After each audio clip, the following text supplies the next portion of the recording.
Bagong ceiling na po yan mga kol. Yan. 7 inches touchscreen stereo with reverse camera. Yan yung kasali. Yan. Lamig ng aircon. Ang init sa labas. Ayan. So check natin dito. Ayan o. Console box natin. So pakita natin lahat. Ayan. So ano pa ba yung wala hindi natin nakita, yung makina. So check natin yung kanyang makina. Dito yung makina. So yan, ito yung kanyang makina. So ito yung makina ng ating non-turbo. Ayan o. So yan yung makina natin. Tapos ito yung kanyang 4x4 switch. Ayan.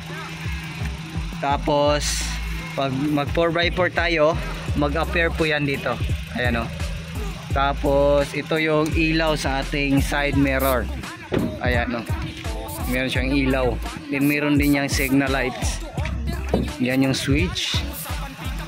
Off natin. Ayan. So ito yung ating shift lever. Yan. Lamig ng aircon.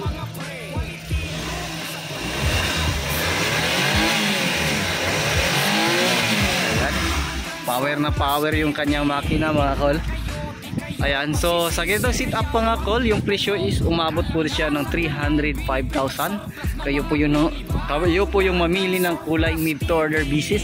Loaded, new seat cover, tinted, meron siyang chrome side mirror, bumper front and rear, brand new mugs. Ayan, brand new tire.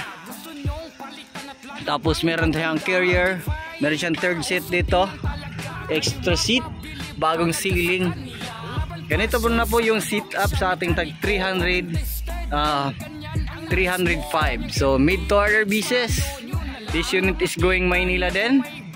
Then ipaship natin ito. Abangan nyo yung pag-ship natin ito. Ayan. So sa bago lang sa ating channel, don't forget to like, share and subscribe. Then pakipindot na rin ang notification bell para updated kayo sa ating mga next video uploads kagaya ito. Ingat po mga kol, and bye bye. God bless po.